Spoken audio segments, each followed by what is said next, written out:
Ya kan emang mah nggak mahal, tempe mah murah. Cuman berapa?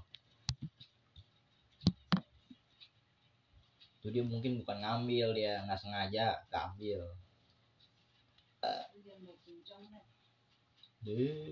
Bolehnya sih begitu. Makan mau banyak, tapi menolong. Ya boleh orang makan, emang nggak boleh banyak. Nah, dengan bantuan pembantu kami, Joe, semua hemat kami siap dipakai. Kalian bisa sini. Ya. Ayo makan terus siap-siap buat malam yang sangat tujuan ini. Bukan kalau punya pakai ini nyaman juga. Oke.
Kamu ada jam 1. Lu tahu nggak ada jam 1? Cepetan tuh makan. Belum, dia kan nggak, emang mau kemana sih? Dia buka sopong. Ngapain? Mau lihat rumah kan? Emang mau jadi beli? Hah? Emang jadi beli gua? Cepetan itu nasi. Hah? Kan bukan masih seneng dia masih komen. Masih komen kok. Telepon yang nggak guna. Lu nggak bisa itu ya? Berantakan lu ya? Enggak banyak, ada air nih. Kuah. Berkuah. Ah itu. Potong-potong gitu. Emang nggak boleh kok? Potong terus memotong.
Handphone. Hah? Bukan nasi yang lo habisin.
Emang aku mau ikut po hari ini, po?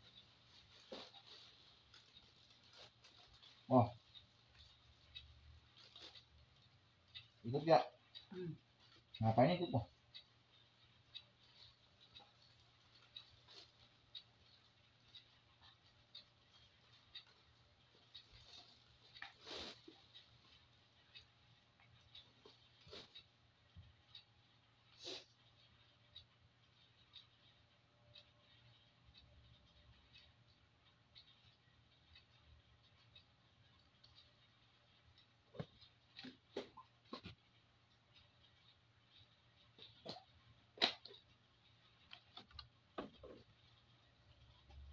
Yang lihat tuh wanita kata alis.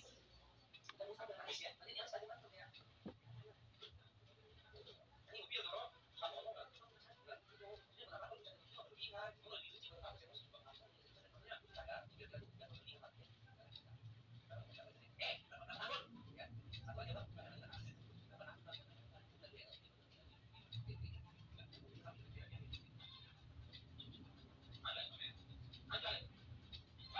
Nasi lu handphone lagi. Hah?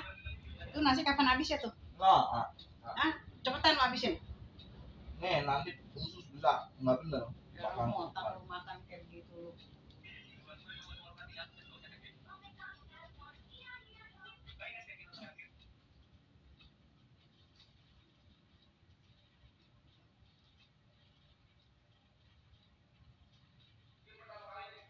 Jam 1 lewat tuh. Dari jam 12 tuh. Taruh gini.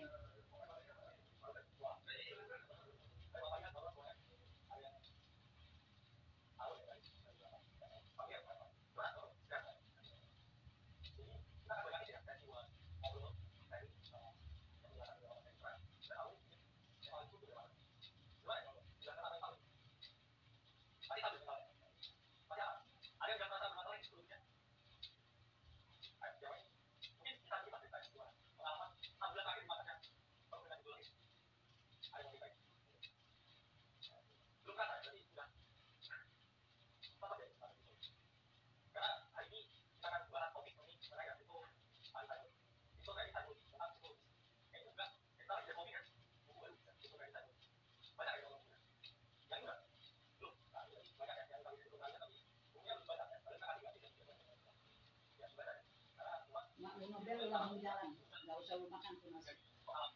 Kenapa, po? Hah? Kenapa? Nasi goreng. Mana nasi goreng?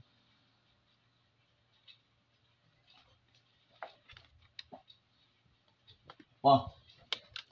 Nasi goreng mana nasi goreng? Po.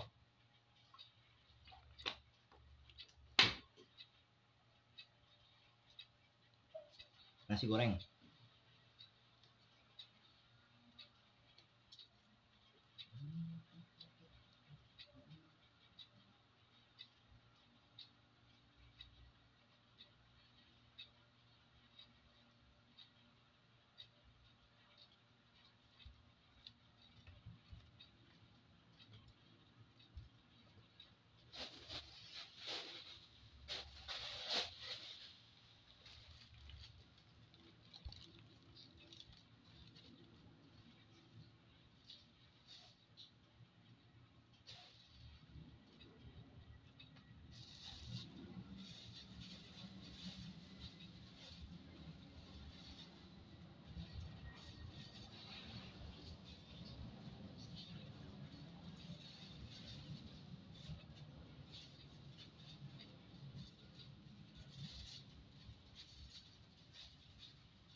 kamu menggunakan ini mau naik kendaraan pribadi atau naik taksi online. Oke, saya memilih yang mana nih yang pakai sama warna putih atau warna hitam. Terus sebelum ini naik saya sarapan dulu atau naik yang mana sekarang berpengaruh dengan namanya otak kita. Yang otak kita itu adalah sebuah mesin yang akan mempengaruhi keputusan keuangan. Otak sendiri ya, sebagai banyak kan bagian. Ada namanya limbic dan otak. Ada prefrontal. Nah, jadi itu bagian otak yang mana berkaitan dengan pembentuk keputusan. Sangat berpengaruh erat ketika membentuk keputusan. Kalian trading ya pasti lihat naik turun, lihat naik turun, apa yang lebih yang itu otak memberikan kita.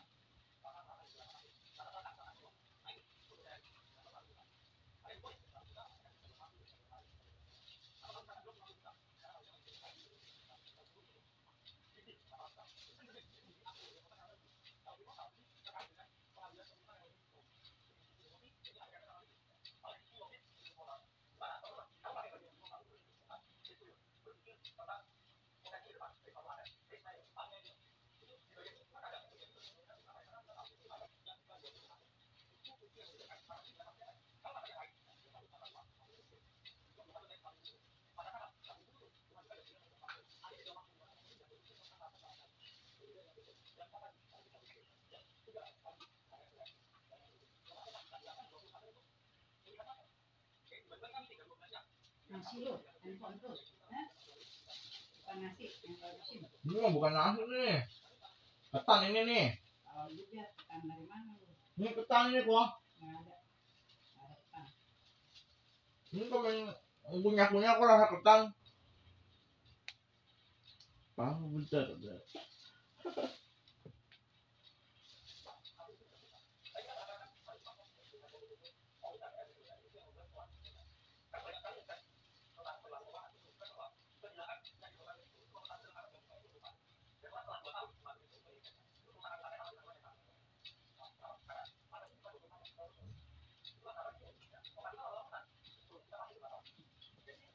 Ada yang namanya ya, dia tuh biasa adalah kesalahan jadi mempengaruhi otak dan juga mempengaruhi psikologi. Di buku akan dijelaskan banyak mengenai topik-topik ya, yang ini pasangan. Jadi teman-teman alami, yang ini teman-teman lihat fenomena biasa. Dan juga nggak masalah dengan adanya biasa, karena kita juga manusia. Dan kita mengalami yang namanya kata-kata begitu. Dan dalam pengambilan keputusan keuangan selalu ada yang namanya biasa. Biasa adalah suatu variabel yang berintervensi. Ya, kita punya pikiran yang logis, ya, kemudian setelah adanya biasa. Oke, itu jadi dirasakan. Yang pertama ya, hal pertama yang saya suka ada tulis di buku. Babnya judulnya mereka yang berfokus ya untuk menatap dua digital bersama mereka nggak menatap apa. Ini adalah hal yang paling saya sukai ketika saya sama dengan analogi itu. Kenapa? Karena banyak dari kita ini yang ingin jadi trader dan juga investor bersama. Itulah kenapa di teori ini saya background banyak hal. Dan juga saya mengkaitkan teori yang saya ungkapkan di buku-buku lama. Karena buku-buku sebelumnya itu lebih fokus ke apa? Ke pembelian basic. Baik textbook, baik teori seperti ini, tapi faktanya ya, market ini berkembang dengan sangat cepat, sangat dinamis sehingga banyak hal yang di luar textbook yang harus saya sampaikan. Saya ungkapkan dulu kan, kalau mau jadi trader dan juga investor bersamaan, 70% di spot allocation, 30% kalau bisa trading. Tapi berapa banyak dari mereka yang bisa mengalokasikan dalam waktu yang sama tanpa terjebak? Karena bias dari seorang trader dan bias seorang investor berbeda. Investor apa sih yang bias long term, valuasi, keberlanjutan. Kalau trader peluang, kedisiplinan, konsistensi. Ini dua hal yang berbeda. Kalau trader itu kebanyakan ya lihat dari jangka pendek sampai jangka panjang. Kalau kamu bisa semua menjadi satu dalam pikiran kamu dan juga. Kenapa? Karena tips swingnya di investing dan juga itu beda. Misalkan kamu 10%, kalau masuk ke suatu aset atau kamu bisa percaya, bahkan bisa kamu yang sudah lebih banyak kamu bisa ke misalkan Bitcoin, misalkan satu. Kalau misalkan altcoin terjadi, ya teman-teman, global aku naik ya 100%. Jadi 1,8 rupiah.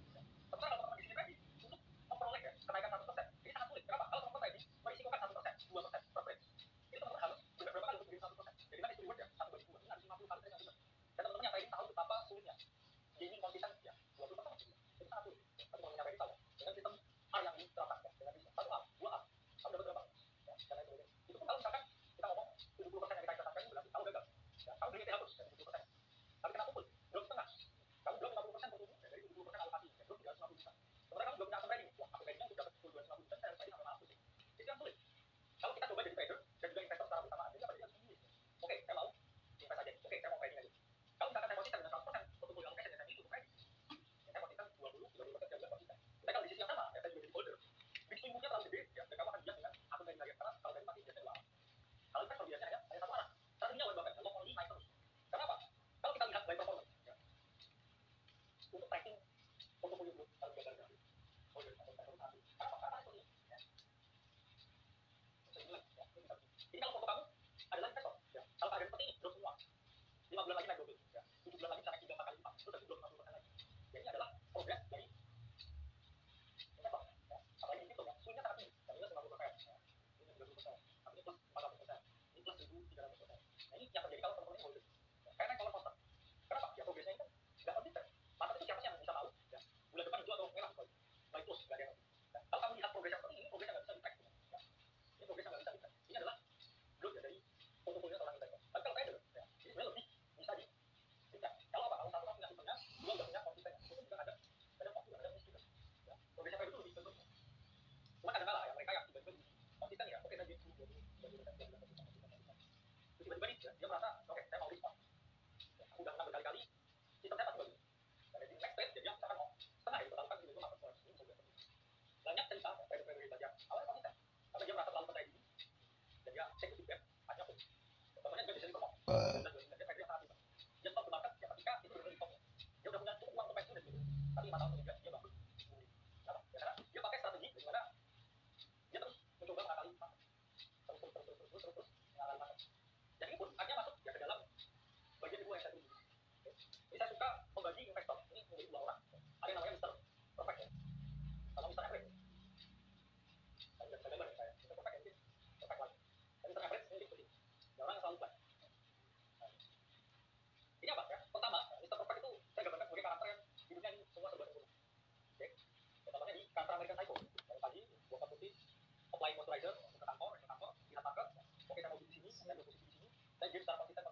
Berharap semua itu indah ya, tiap hari. Tiap sisi hidupnya gitu. Dia ini punya persepsi apa? Ya marketnya harus sesuai dengan keadaan saya. Kalau saya mau sesuatu, marketnya harus mengikuti mau saya. Saya maunya beli di 20.000. Saya nggak mau kalau 20.000 156 nggak mau. Harus 20.000, ganti 20.000. Nggak mau kalau 20.000 lebih 50 nggak akan seterusnya 20.000. Dia memaksakan keadaan supaya market mengikuti dia. Bukan dia yang mengikuti market. Sehingga apa? Dia memaksakan ideologinya, pemikirannya, plannya, supaya market itu sama kayak keinginannya dia. Apakah seperti ini mungkin? Jawabannya enggak. Yang ada kita itu harus mengikuti flow dari market. Kita yang mengikuti market, jangan kita memaksa market ikuti kita. Karena kalau kita paksa market ikuti kita akan kecewa. Ya market konsensusnya banyak orang, konsensusnya miliaran orang. Terus kita sendiri, oke saya mau market seperti siapa? Sehingga membawa saya ke karakter kedua ya. Mr. Average ini punya filosofi, yang penting saya punya exposure di market. Yang penting saya punya barang. Saya nggak peduli entry-nya di berapa, yang penting saya punya barang. Kalau kita survive, ini selalu berpikir seperti ini. Ya. Oke, saya mau beli di sini. Di sini saya mau beli. Oke, berharap dia seperti ini. Tapi kalau orang yang punya mindset, ya, saya nggak bisa main bottom, nggak bisa main top. Kalau saya beli di antara itu semua, ya saya pasti bisa profit. Itulah kenapa namanya average. Jadi keep on average, keep on baik. Yang pertama dia bisa beli, yang terus beli. Ya, ini apa? Average sih, ya. Kalau nggak tahu, kalau kita secara konsisten, secara total mampu aja lah. Yang susah, yang benar dari kita itu kan orang yang kalau kita bayar apakah orang yang jadi kita pakai kita bayar? Saya bayar sampai ada air kemasan. Kita cuma tidak baca ada kabar ya berkaitan ini semua cuma kita berharap itu sudah sebenarnya kita nggak ada kita harus berarti jadi punya kita melakukan kita jadi ini perkali yang betul betul itu ya kita pakai konsep cuma air kemasan dari air kemasan saya kan sudah apa itu orang yang biasa biasa bukan yang lain itu bukan yang lain yang kemasan saya konsep itu jauh lebih bijak dilakukan daripada apa coba air kemasan jadi yang lain menggunakan ini membawa saya tentang pengalaman itu sebagai teknis dan tangan ini kan nggak berbeda gimana kalau kita lihat sosial media kita lihat kita lihat berbagai apa yang saya cari mayoritas adalah dunia memakai yang paling banyak ya saya cerita dua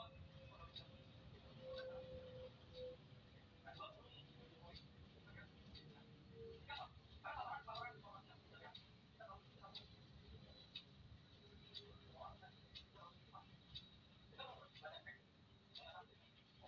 boleh satu sampai 6 bulan 75 bulan dalam waktu satu tahun mereka tidak itu air itu mereka pakai konsep dari satu sulit sekali mereka boleh jadi karena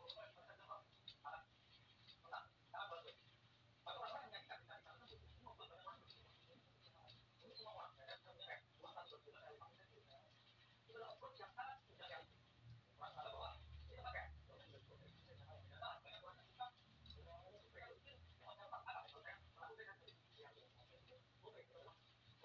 ini berada di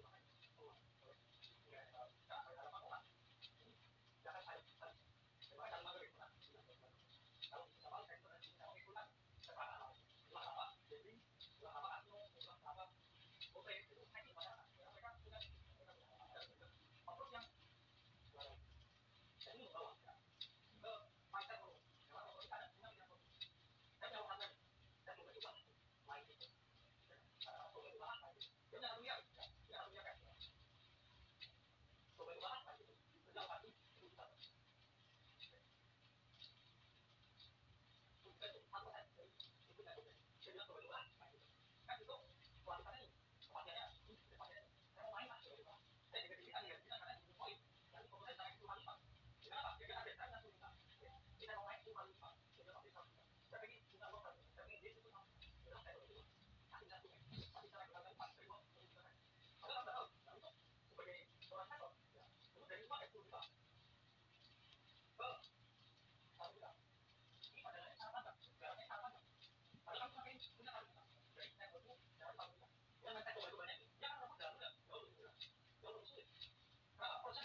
Ya, jadi negara ini ya. Hah? Ya udah, ini nggak habis. Apa ya? Tuh udah siap katanya. Coba tuh, jalan.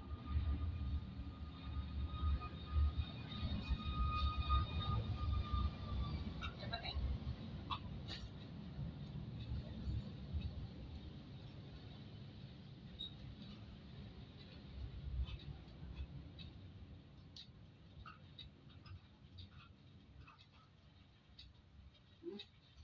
Kenapa? Kenapa?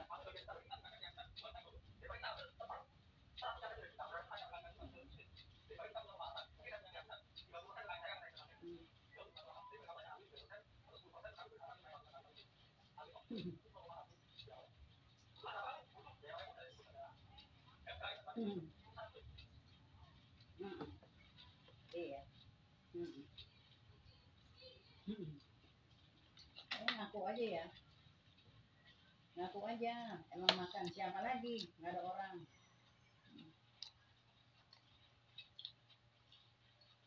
Beli aja. Nggak mampu kali beli le. Yuk. Hmm.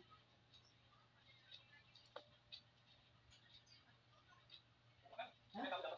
Kurang ajar amat lu. Hah? Itu benar-benar ini kurang ajar banget itu. Hmm. Hmm. Iya. Hmm. Hmm. Itu orang suruh makan cepetan, malah dia handphone aja tuh ya.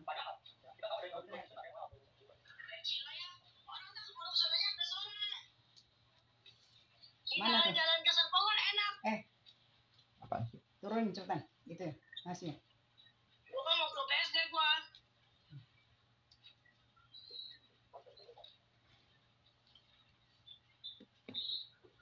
Yuk, saya mau udah mau ini nih. Ntar mau jalan nelfon ya.